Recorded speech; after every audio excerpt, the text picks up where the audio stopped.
ခုတစ်ခါပြောပြပေးမယ့်အကြောင်းအရာကတော့ Everest တောင်ထက်100ခက်ခဲမီကမ္ဘာဒုတိယအမြင့်ဆုံးတောင်ဖြစ်တဲ့ K2 ခေါ် Godwin Austen တောင်ဟာတောင်တက်ကမားတဲ့ချာမှာ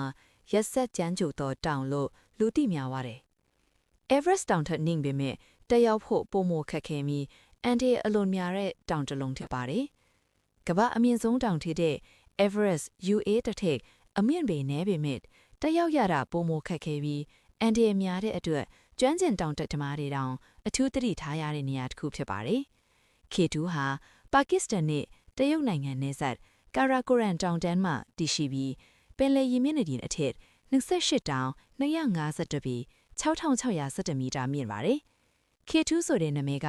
ကာရာကိုရန်တောင်တန်းရဲ့အမတ်စဉ်နှစ်အဖြစ်စစ်တမ်းကောက်ယူခဲ့တဲ့နံပါတ်ကနေဆင်းသက်လာတာပါ။တချို့ကတော့ Godwin Austen တောင်လို့လည်းခေါ်ကြပါတယ်။ K2 ကတက်ရတာဘာကြောင့်ဒီလောက်ခက်ခဲရတယ်လဲဆိုရင် K2 ရဲ့ရာသီဥတုကအလွန်ဆိုးရွားပြီးမုန်တိုင်းတွေကလေတန်းတောင်မပေးဘဲချက်ချင်းရောက်လာကြပါတယ်။ Everest တောင်မှာတက်ရလေအောင်လုတ်ထားတဲ့လမ်းကြောင်းတွေ fixed ropes ရှိပေမဲ့ K2 မှာတော့လမ်းကြောင်းတစ်ခုလုံးကမတ်ဆောက်ပြီးကြောက်ဆောင်ပြီးရေခဲပြင်တွေနဲ့ပြည့်နှက်နေပါတယ်။တောင်တက်သမားတွေတက်ရောက်စင်တွေပြိုချခြင်းရေခဲပြိုခြင်းနဲ့အောက်ဆီဂျင်ပြက်လက်ခြင်းတို့ကြောင့်တေဆုံးနှုန်းမြင့်မားပါတယ်။အထူးသဖြင့်ဆင်းလာတဲ့အခါမှာအန်ဒီရဲ့ပိုများပါတယ်။ K2 တောင်ထိပ်သို့တက်ရောက်နိုင်သူ၄ဦးရှိတိုင်းတေဆုံးသူ2ဦးနှုန်း25%ခန့်ရှိနေတတ်သောကြောင့်ဤအမည်ကိုရရှိခဲ့တာပါ။အထူးသဖြင့် bottleneck ခုခေါ်သောအစိပ်အပိုင်းမှာရေခဲနံရံကြီးများပြိုကျတတ်သည့်အန်ဒီအရှိဆုံးနေရာခဲ့ပါတယ်။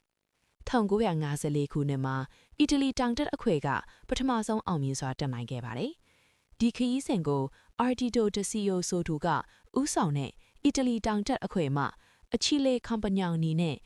Lino Lacedelli တို့မှတက်ရောက်နိုင်ခဲ့တာပါ။အဲဒီခေတ်ကအောက်ဆီဂျင်ဘူးတွေအဆင်မပြေတာရာသီဥတုဆိုးရွားတာတွေကြောင့်တောင်ထိပ်ကိုရောက်ဖို့အလွန်ခက်ခဲခဲ့ပါတယ်။တောင်ထိပ်ကိုသူတို့နှစ်ဦးတက်ရောက်နိုင်ဖို့အတွက်နောက်ထပ်နာမည်ကျော်တောင်တက်သမားတဦးဖြစ်တဲ့ Walter Bonardi နဲ့ Amir Mehdi တို့မှ Summit Push မတိုင်မီအောက်ဆီဂျင်ဘူးတွေကိုအသက်ဆွန့်ပြီးမြင့်မားတဲ့စခန်း High Camp အထိအချိန်မီပို့ဆောင်ပေးခဲ့ရပါတယ်။ Bonardi တို့မျိုးရောက်ဟာအောက်ဆီဂျင်ဘူးတွေပို့ပြီးနောက်ညဘက်မှာအကာအကွယ်မရှိဘဲ -50 degree Celsius ဝန်းကျင်ရှိတဲ့နှင်းထဲမှာအိတ်ဆက်ရှင်တန်ခဲ့ရတဲ့ထိရက်က